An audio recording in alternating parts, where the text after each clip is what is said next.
네, 뉴욕 월스트리트는 지금 어디에 관심이 쏠려 있을까요? 월가의 시각을 통해서 투자 아이디어 얻어보도록 하겠습니다. 첫 번째 이야기부터 확인해 보겠습니다.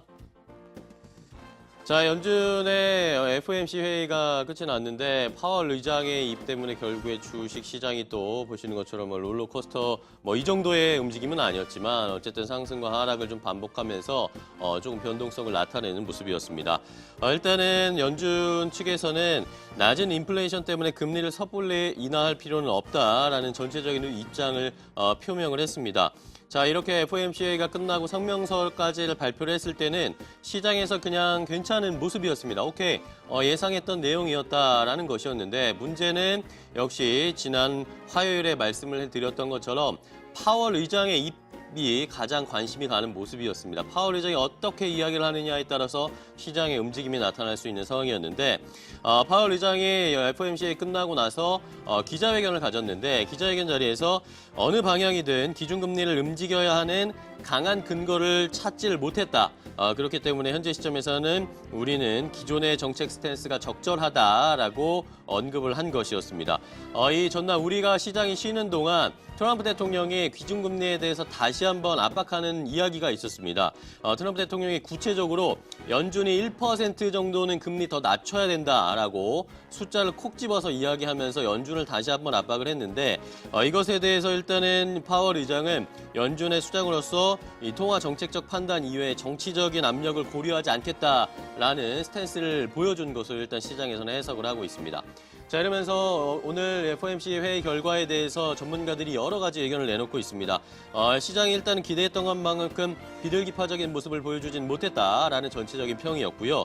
여기에다가 연준도 아직 다음번 움직임이 어떻게 될 것인지 언제가 될 것인지에 대해서 명확한 입장이 없는 것 같다라는 의견들도 있었고 지난 한 달 동안 연준의 다음번 움직임은 금리 인하가 될 것이다라는 논의가 있었는데 이것에 따라서 이 파월 의장이 어떤 행동에도 나서지 않겠다는 입장을 취했기 때문에 시장은 실망을 했고 그러면서 파월 의장의 발표가 있은 후에 주가가 하락할 수밖에 없었다라는 것이었습니다. 그리고 여기에다가 시장은 금리 인하를 잔뜩 기대를 하고 있었는데 파월 의장은 사실상 기자회견에서 금리가 없다고 말한 것이나 마찬가지다.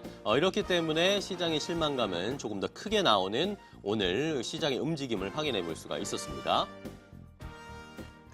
자, 다음은 제레미 시겔 교수의 이야기를 확인해 보겠습니다. 제레미 시겔 펜실베니아대 이 와튼스쿨 교수인데요.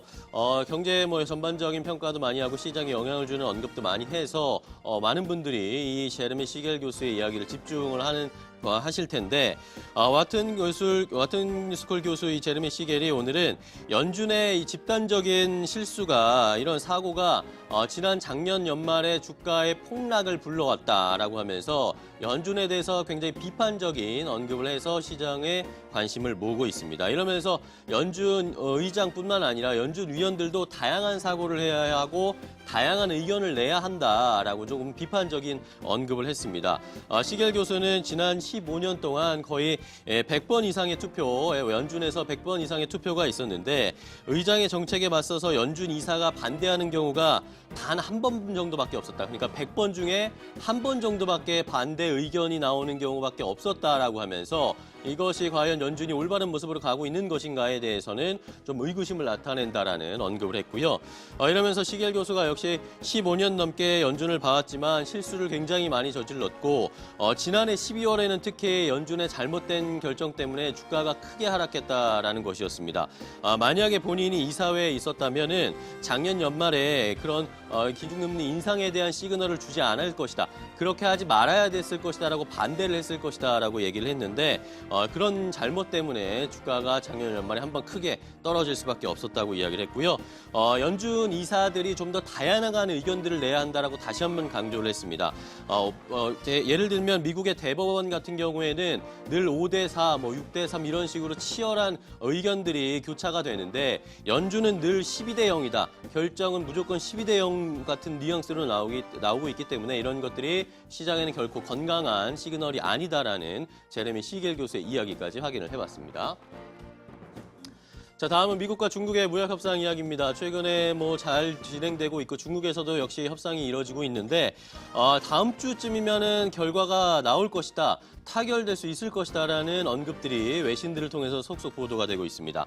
이틀 동안 일단 중국 베이징에서 양국의 고위급 무역 협상이 진행되고 있는데요. 스티브 무누신 재무장관이 이번 협상도 물론 굉장히 생산적이었다라고 긍정적으로 언급을 했고요. 무누신 장관은 예정보다 늦게 마무리된 이 협상을 마치고 나서 트위터에다가 언급을 했습니다.